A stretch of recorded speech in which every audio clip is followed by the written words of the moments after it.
ஆண்டவரும் நிச்சயமாய் இயேசு கிறிஸ்து நாமத்தினாலே உங்களை வாழ்த்துகிறேன். கர்த்தர் ஆசீர்வதிப்பாராக.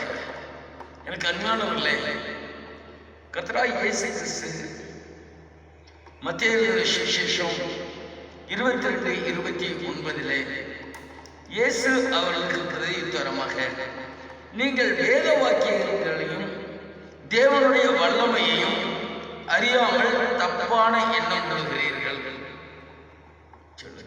எனக்கு அருமையானவர்களே, இன்னைக்கு கர்த்தருடைய வேத வாக்கியங்களை அறிந்து கொள்ளாதபடி, அவருடைய வல்லமையை தெரியாதபடி இன்னைக்கு அநேகர் தப்பான எண்ணம் கொண்டு இருக்கிறார்கள். அதை கர்த்தராகிய இயேசு அன்றைக்கே இதோ ஜனங்களுக்கு மத்தியிலே, சிஷ்யர்களுக்கு மத்தியிலே அவர் கூறினார். அவர் வல்லமை, வேத வாக்கியங்களை அறிந்தவர்கள் அவர் வல்லமை அறிந்திருப்பார்கள்.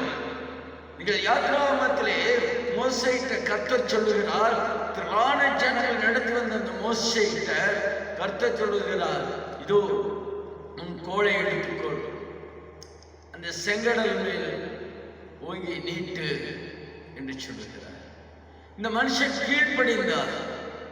அந்த வார்த்தைக்கு கீழ்ப்படிந்ததினால் இதோ அந்த மனுஷன் மேல் வல்லமை, அந்த உயிரே இல்லாத கோளின் மேல் வல்லமை, அந்த வல்லமை இதோ செங்கடல் மேல் இறங்கினது, இரண்டாய் பிரிந்தது. அதுவும் அல்லாதபடியாய் அந்த தரை தரையாய் மாற்றப்பட்டு ஜனங்கள் நடக்கத்தக்கதாய் செமையான பாதையாய் மாற்றப்பட்டது. எனக்கு அறிந்தான தேவ ஜனமே, வேத வாக்கியங்கள் அறிந்திருப்போமானால் அவர் வல்லமையை குறித்து நமக்கு நிச்சயமாக நம்பிக்கையும் அது குறித்தான வேத அறிவு இருக்கும். அவர் வல்லமையை குறித்து வேத அறிவு இல்லாததினாலே இன்னைக்கு தப்பான எண்ணம் கொள்கிறார்கள். இன்னைக்கு ஏதோ பிரசங்கம் பண்ணிவிட்டால் போதும், அல்லது ஏதோ ஒன்று செய்துவிட்டால் போதும், உபவாசம் நடத்தினால் போதும், எழுப்புதல் கூட்டம் நடத்தினால் போதும், ஆராதனை நடத்தினால் போதும் என்கிற நிலைமை தான் இந்த காலங்களிலே இருக்கிறது. எனக்கு அருமையானவர்களே, இதோ நாட்கள் இல்லை, கர்த்தராகிய இயேசு கிறிஸ்து வரப்போகிறார். அவர் வல்லமையாய் வருவார். 2 குருடர்கள் இருந்தார்கள். அவர்கள் வந்து தாவீதின் குமாரனே, எங்கள் மேல் இறங்கும் என்று கதையினார்கள். இதோ உங்கள் கண்களை திறப்பதற்கு, இதை செய்வதற்கு எனக்கு வல்லமை உண்டு என்று விசுவசிக்கிறீர்களா, நம்புறீங்களா? எனக்கு அருமையான தேவஜனமே, விசுவாசம் வேண்டும். அவருக்கு வல்லமை இருக்கிறது, விசுவசிக்க வேண்டும். வேத வாக்கியங்கள் சொன்னபடியாக அவர் வல்லமை உள்ளவர், அதிகாரம் உள்ளவர், அற்புதங்களை செய்கிறவர். அப்படிப்பட்ட தெய்வத்தை குறித்தான நமக்கு வேத அறிவு வேண்டும். அது இல்லாததினால் இன்னைக்கு விசுவாசிகள் ஊழியர்கள் தப்பான எண்ணம் கொள்கிறார்கள்.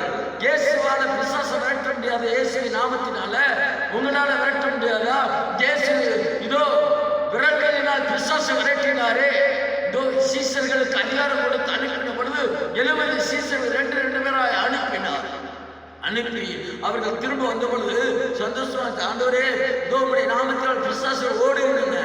ஆமா, இதோ மின்னலை போல் வானத்திலிருந்து கீழே விழுகிறதை கண்டேன். எனக்கு அருமையான தேவஜனமே, உங்கள் மூலமாய் வல்லமை வரங்கள் வெளிப்படுமானால், பிசாசுகள் ஓடுமானால், கர்த்தராகிய இயேசு கிறிஸ்து அதை காண்கிறவராய் இருக்கிறார். நீங்கள் தப்பான எண்ணம் கொள்கிறதுனால் இப்பொழுதும் அவருடைய வல்லமை அவர் நாமத்தினாலே வெளிப்படாதபடி இருக்கிறது.